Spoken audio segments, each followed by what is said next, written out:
Welcome students, welcome back. In previous video we have discussed unit 1.2 workshop of that lesson. Now in this video we are going to learn third lesson of this unit, basket full of moonlight. विद्यार्थी मित्रांनो, या पूर्वीच्या व्हिडिओमध्ये आपण workshop अभ्यासलो आहोत. तो workshop unit 1.2 हा होता आणि नक्कीच तुम्ही तो वहीमध्ये लिहिलेला असणार आहे. जरी लिहिला नसाल तर तुम्ही वहीमध्ये लिहून काढा.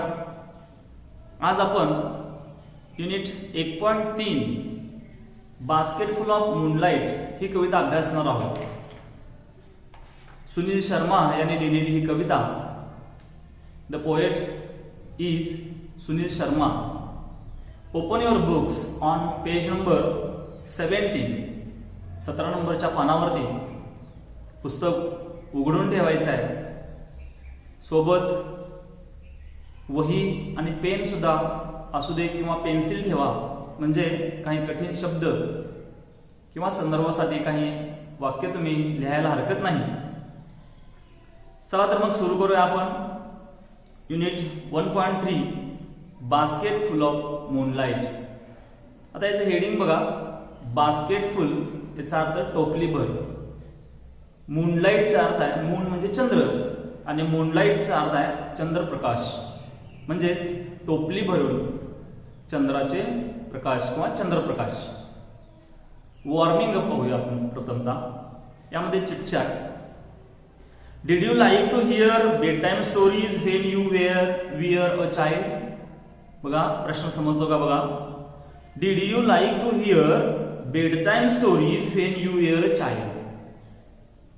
When you were a child, जेव्हा तुम्ही लहान मूल होता, लहान बाळ होता, तेव्हा तुम्हाला बेड टाइम स्टोरीज ऐकायला आवडत होते का.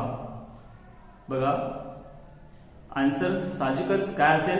Yes, I like to hear bed time stories when I was a child. I like bed time stories very much, असायचं आन्सर लिहा. सेकंड क्वेश्चन आहे. Who usually told you the bed time stories. तुम्हाला bed time stories कोण सांगत होतं. Mostly कोण सांगतं bed time stories. तर ग्रँडफादर, ग्रँडमदर और फादर किंवा सर्वंट. सर्वंटचा अर्थ नोकर. तर अशा पद्धतीने याचं उत्तर द्या. Question number 3. Why did you like them. ह्या स्टोरीज तुम्हाला का आवडत होत्या. बघा काय सांगता येईल आपल्याला. अगदी साध्या सरळ सोप्या भाषेमध्ये उत्तर याचं लिहायला हरकत नाही. They are simple, they were simple, interesting, they teach lessons of life, they teach morals.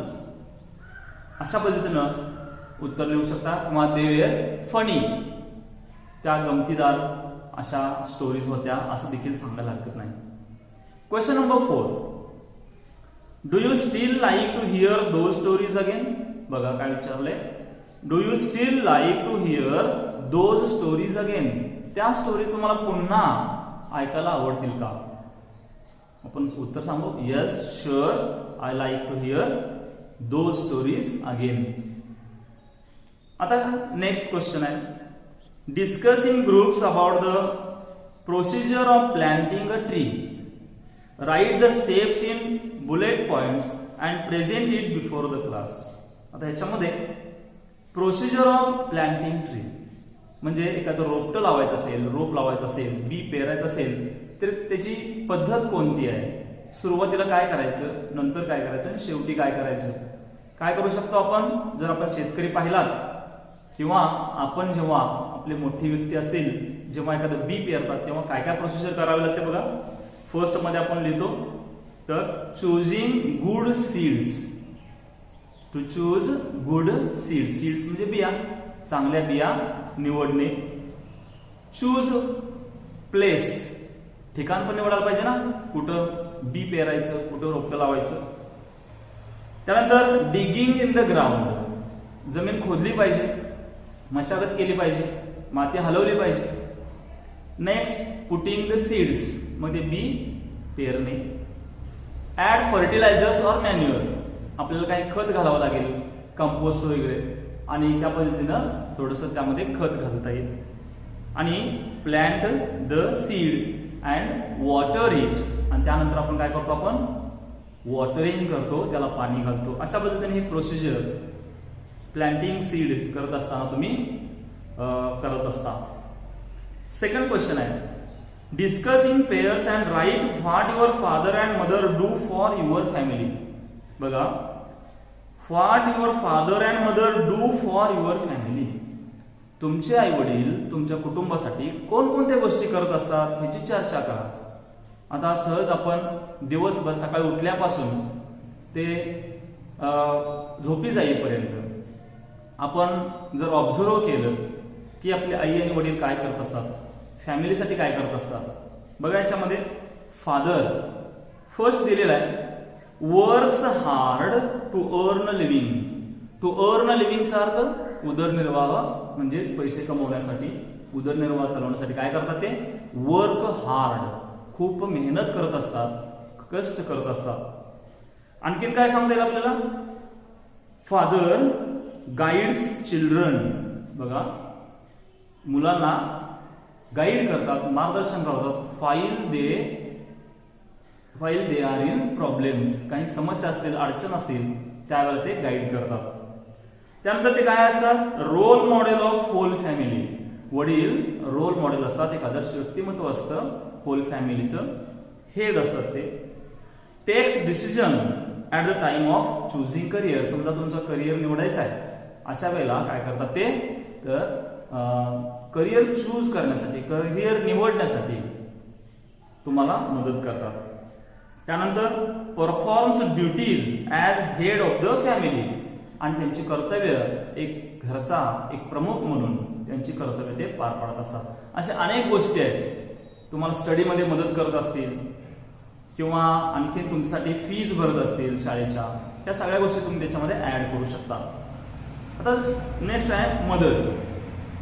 आई तुमच्यासाठी काय करते, सकाळी उठल्यापासून सहज ऑब्झर्व केलं, निरीक्षण केलं तर आई काय काय करते बघा. Wake up early in the morning, सकाळी लवकर उठते. कुक फूड, अन्न शिजवते.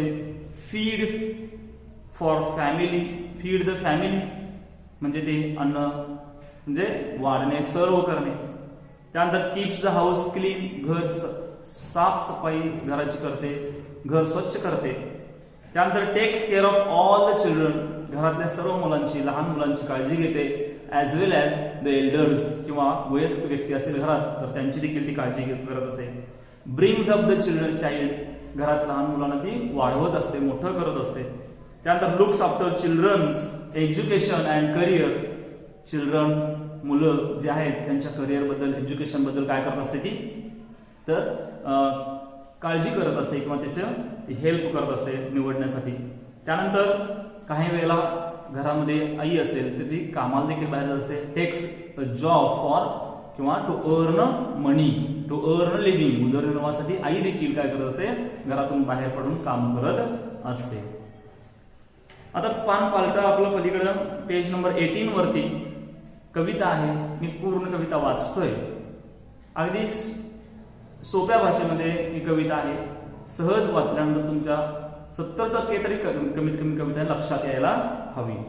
बघा, सुनील शर्मा ट्रान्सलेटेड फ्रॉम डोगरी, डोगरी भाषेतून, ही काय आहे, एक भाषा आहे, त्या भाषेतून ट्रान्सलेट केलेली, इंग्लिशमध्ये ट्रान्सलेट केलेली ही सुनील शर्मांची छानशी कविता आहे. बघा, बास्केट फुल ऑफ मूनलाइट.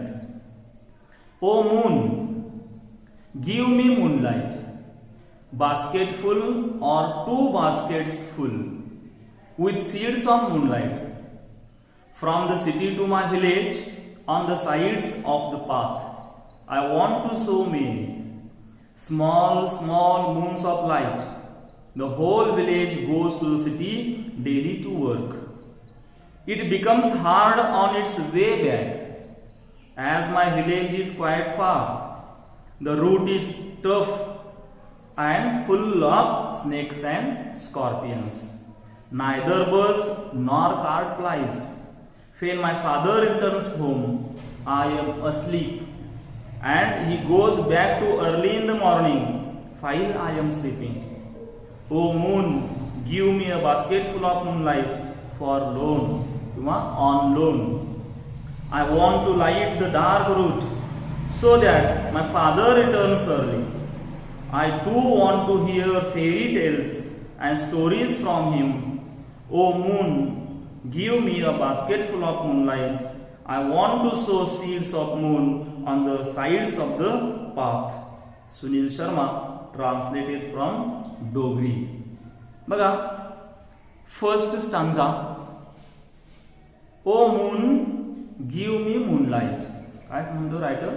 आता या कविता वाचल्यानंतर तुमच्या लक्षात आलं असेल, here is a child, the speaker is a child of almost 5 to 10 years old.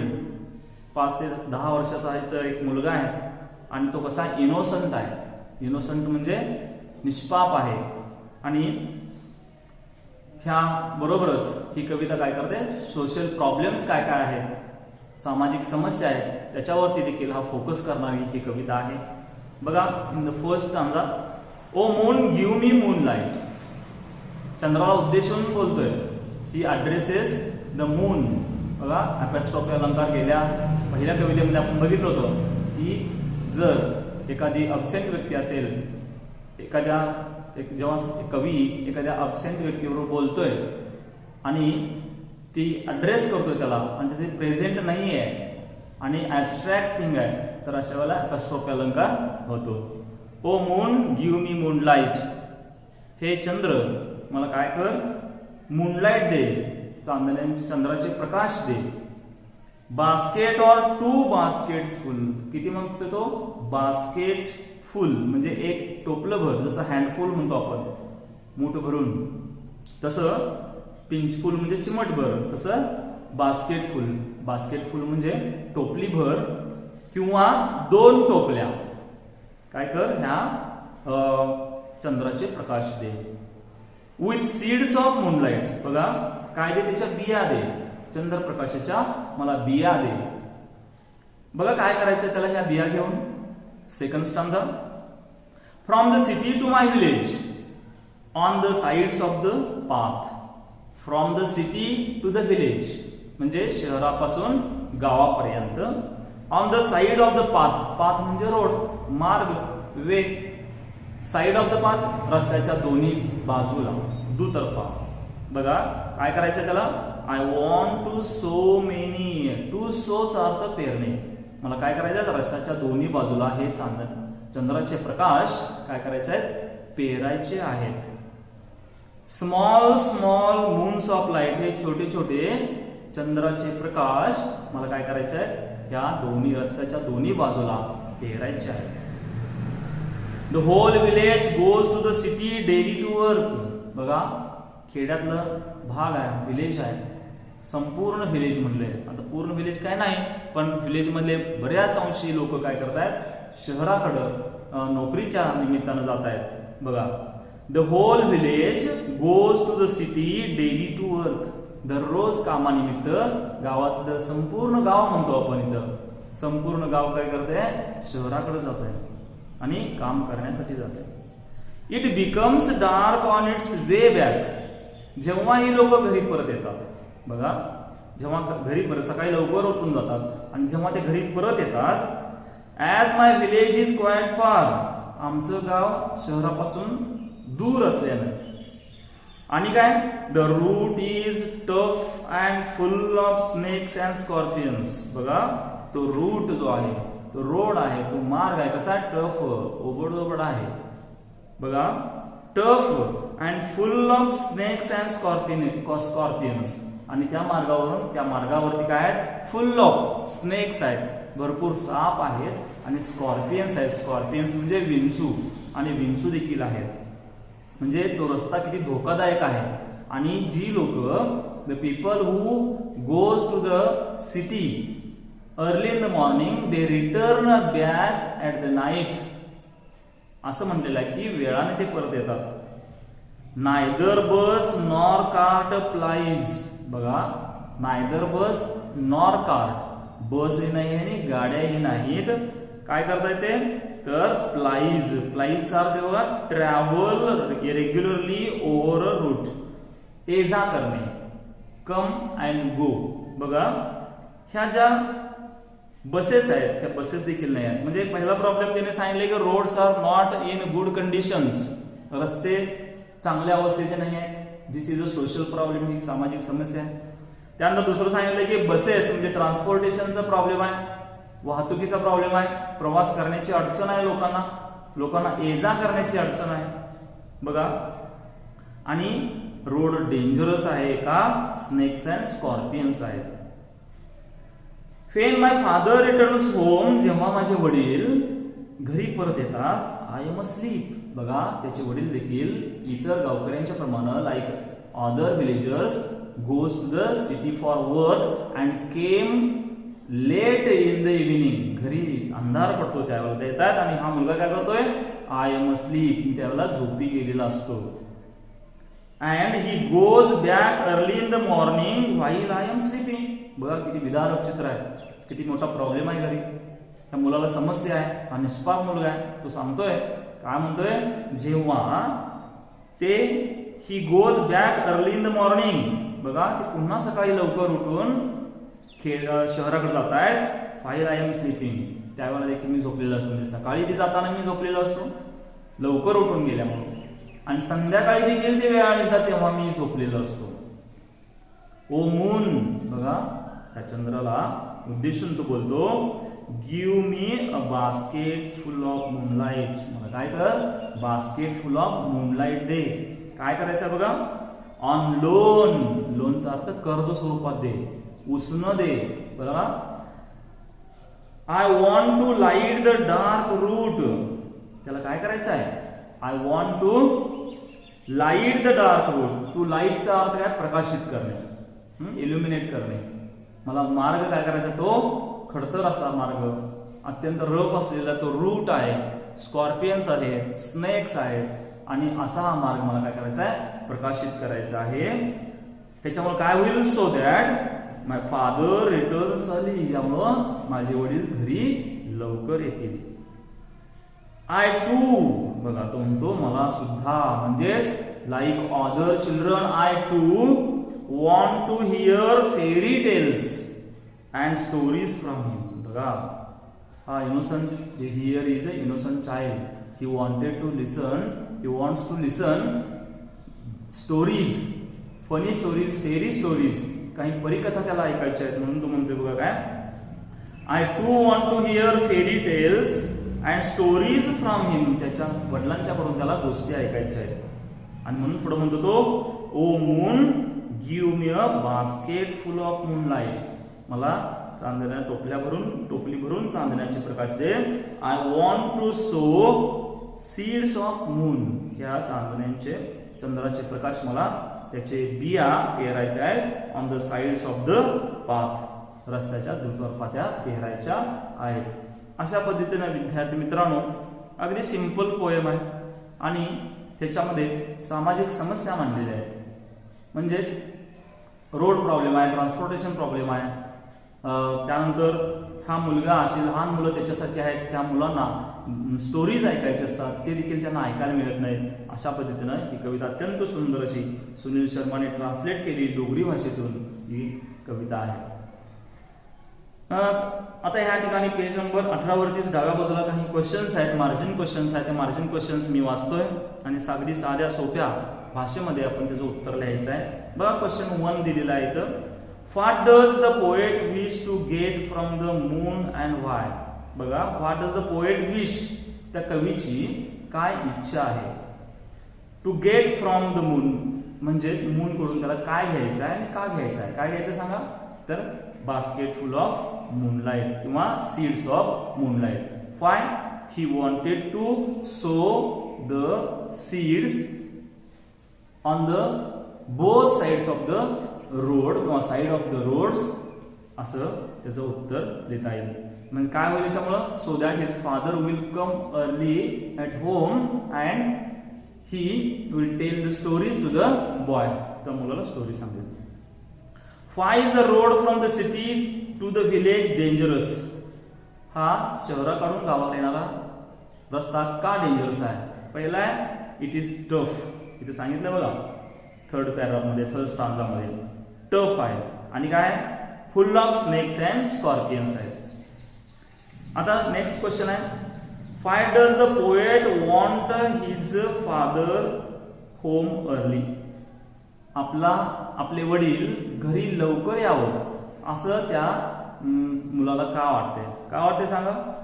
He wanted to listen fairy tales and funny stories from his father. आपले वडील शहरातून कामावरून लवकर येतील आणि काय करतील, he will tell the stories to the child. How do you spend your evening time with your family members. बघा how do you spend your evening time, तुमचा संध्याकाळचा वेळ तुम्ही फॅमिली मेंबर सोबत कसं घालवताय. काय करता तुम्ही संध्याकाळचा वेळ कसा घालवता तुम्ही स्वतः. पर्सनल रिस्पॉन्स क्वेश्चन आहे, सोमत आहे, प्रत्येक जणांचं उत्तर वेगळं असू शकतं. काय काय सांगता येईल आपल्याला बघा. उत्तर कसं लिहायचं. I spend my evening time with my family by watching TV किंवा chatting with each other. My parents किंवा माय ग्रँडपेरेंट्स किंवा माय ग्रँडफादर टेल स्टोरीज. असं वेगवेगळी कारणं आपण त्याच्यासाठी काय करू शकतो, देऊ शकतो. किंवा I play with my sister brother असं सांगू शकता. मी माझ्या बहीण किंवा भाऊ ह्यांच्याबरोबर काय करतो तर खेळतो. अशा पद्धतीनं तुम्ही याचं उत्तर लिहायचं आहे. तर हे विद्यार्थी मित्रांनो ह्या कवितेमध्ये आपल्याला काय करायचं आहे तर ॲप्रिशिएशनचा प्रश्न पण नंतर पाहायचा आहे. आपण ज्या वेळेला इंग्लिश वर्कशॉप बघणार आहोत पुढच्या व्हिडिओमध्ये त्यावेळेला तुमच्या लक्षात येईल की ॲप्रिशिएशन पण लिहावं लागेल. आणि ही कविता अत्यंत महत्त्वाची उत्तर देण्यासाठी आणि मार्क्स मिळवण्यासाठी अत्यंत सोपी अशी कविता आहे. त्यामुळं तुम्ही विद्यार्थी मित्रांनो या कवितेचा अभ्यास करा, 2-3 वेळा वाचा आणि ह्याच्यावरचे जे मार्जिन क्वेश्चन्स आहेत ते मार्जिन क्वेश्चन्स पण सोडवा की जेणेकरून तुम्हाला काय होईल तर ही कविता समजेल. विद्यार्थी मित्रांनो यानंतर आपण appreciation of the poem basketful of moonlight या कवितेचं ॲप्रिसिएशन पाहणार आहोत. ॲप्रिसिएशन म्हणजे रसग्रहण. हे रसग्रहण करत असताना आपल्याला काही मुद्द्यांच्या आधारे हे रसग्रहण लिहावं लागते. आता यासाठी परीक्षेला आपल्याला 5 मार्कासाठी हा क्वेश्चन असतो. 5 मार्क असतं ते कॉम्प्रेहेन्शनसाठी म्हणजे प्रश्नांची उत्तर लिहिण्यासाठी. आणि दुसरा B असतो तो क्वेश्चन 3B हा पोयम फॉर ॲप्रिसिएशन एक कविता लिहिली जाते आणि त्या कवितेचं ॲप्रिसिएशन आपल्याला लिहावं लागेल. हे ॲप्रिसिएशन 5 मार्क्ससाठी असल्यामुळं त्यामध्ये काही मुद्दे आलेले आहेत. ते मुद्द्यांच्या आधारे आपल्याला ॲप्रिसिएशन लिहावं लागतं. 5 मुद्दे आहेत आणि मार्क्स आहेत 5. आता फर्स्ट ॲप्रिसिएशन लिहित असताना पहिल्यांदा आपण टायटल लिहावं. त्या कवितेचं टायटल तिथं दिलेलं असेल आणि दिलेलं नसेल तरी देखील आपण अभ्यासलेलं असल्यामुळं हे टायटल आपल्या लक्षात येईल. त्यानंतर दुसरा मुद्दा असतो second point is name of the poet. त्या कवितेच्या खाली त्या कवीचं पोएटचं नाव लिहिलेलं असतं किंवा आपल्याला थोडंसं ते लक्षात ठेवावं लागेल. त्यानंतर तिसरा पॉईंट जो आहे तो rhyme scheme of the poem. त्या कवितेमध्ये जी राईम स्कीम आलेली आहे म्हणजेच आपण रायमिंग वर्ड्सच्या आधारे राईम स्कीम लिहितो. ती राईम स्कीम लिहायची आहे. ती राईम स्कीममध्ये आहे का फ्री वर्स आहे हे आपल्याला लक्षात ठेवावं लागेल. त्यासाठी 1 मार्क आहे. त्यानंतर फिगर ऑफ स्पीच ह्या कवितेमध्ये काही अलंकार आलेले आहेत. एनी वन असं म्हटलेलं आहे. 1 मार्क आहे. ह्या कवितेमध्ये काही अलंकार आलेले आहेत का. फॉर एक्झाम्पल सिमिली आहे का किंवा मेटॅफर किंवा अलिट्रेशन रिपिटेशन त्यानंतर ॲपॅस्ट्रॉफी ओनोमोटोपोई हे अशा प्रकारचे काही फिगर ऑफ स्पीच आहेत ज्या त्या कवितेखालील आपण फिगर ऑफ स्पीच बघत जाणार आहोत. त्यानुसार फिगर ऑफ स्पीच लिहा आणि एखादी लाईन जर असेल तर लिहिली तरीसुद्धा त्या फिगर ऑफ स्पीचची कोणती लाईन आहे ती लिहिली तरी चालेल. त्यानंतर 5वा जो पॉईंट आहे तो थीम किंवा सेंट्रल आयडिया असं म्हटलेलं आहे. ॲटलिस्ट 2 to 3 लाईन्स लिहावं लागतील. म्हणजे आपण एक 2 ते 3 ओळीमध्ये किंवा जास्तीत जास्त 5 ओळीमध्ये आपल्याला त्याची थीम, सेंट्रल आयडिया किंवा मेसेज कवितेतून काय मिळतो आपल्याला ते तिथं लिहावं लागेल. त्यासाठी मार्क्स आहेत, गुण आहेत 2. चला तर मी विद्यार्थी मित्रांनो आपण ॲप्रिसिएशन पाहू. पहिला मुद्दा आहे, first point is title. The title of the poem is basket full of moonlight. Next point, the name of the poet. बघा answer, the name of the poet is Sunil Sharma. The poem was originally written in Dogri language. या कवितेचे कवी सुनील शर्मा आहेत. ही कविता originally Dogri ह्या भाषेमध्ये लिहिलेली होती. Rhyme scheme. There is no rhyme scheme in the poem. ह्या कवितेमध्ये कोणत्याही प्रकारचं राईम स्कीम नाही आहे. This poem is in free verse. ही कविता मुक्त छंद आहे, मुक्त छंदामध्ये लिहिलेली आहे. Figure of speech. Repetition. Repetition of same words in a line. Example, I want to so many small small moons of light. विद्यार्थी मित्रांनो, कवितेमध्ये अनेक अलंकार असतात. त्यामधील 1-2 अलंकारांची नावं आणि त्याचे एक्झाम्पल्स आपण लिहायचे असतात. इथं रिपिटेशन हा अलंकार आहे, फिगर ऑफ स्पीच आलेले आहे आणि त्याचं एक्झाम्पल आहे I want to so many small small. आता स्मॉल स्मॉल हा शब्द रिपीट झाला आहे, त्यामुळं एक कविता वाचताना आपल्या मनावरती एक इम्पॅक्ट वेगळा पडतो. इथं अलंकार वापरलेला आहे रिपिटेशन. या कवितेमध्ये अलिट्रेशन अलंकारही आहे. आपण अशा प्रकारचं आणखीन एखादं एक्झाम्पल देखील देऊ शकता. Next point is theme or central idea. म्हणजे ह्या कवितेचा थोडक्यात सारांश किंवा मध्यवर्ती कल्पना म्हणू आपण त्याला, किंवा ह्या कवितेमधून कोणता मेसेज दिलेला आहे. The central idea of the poem is the loneliness of a child in remote village. एका दूरच्या गावामध्ये एक मुलगा आहे आणि त्याचा एकाकीपणा, लोनलीनेस म्हणलेला आहे, हे व्यक्त होतो. ही सेंट्रल आयडिया आहे. The child wants to light the road from the city to his village. बघा, तो मुलगा रस्ता प्रकाशित करू इच्छितो, त्याच्या म्हणजे शहरापासून ते त्याच्या गावापर्यंतचा रस्ता प्रकाशित करू इच्छितो. If the roads is lit. The road लिटचा अर्थ प्रकाशित झालं. His father can return early in the evening. त्याचे वडील संध्याकाळी घरी लवकर येतील. That's why he request the moon to give him basket full of moonlight. आणि त्यामुळे तो मूनला रिक्वेस्ट करतोय, चंद्राला रिक्वेस्ट करतोय की एक टोपलीभर चंद्रप्रकाश त्याला दे, असं तो रिक्वेस्ट करतोय. आणि ह्याच्यामुळे काय होईल तर he wants to listen stories or funny stories from his father. तर तो वडील लवकर घरी परत येतील आणि त्याला गोष्टी ऐकायला मिळतील, असं सेंट्रल थीम ह्या कवितेची आहे. तर विद्यार्थी मित्रांनो, अशा प्रकारे आपल्याला 5 मार्काला ही सेंट्रल थोडक्यात हे ॲप्रिसिएशन लिहावं लागतं. याची तयारी तुम्ही करा. वहीमध्ये हे ॲप्रिसिएशन लिहून घ्या. धन्यवाद.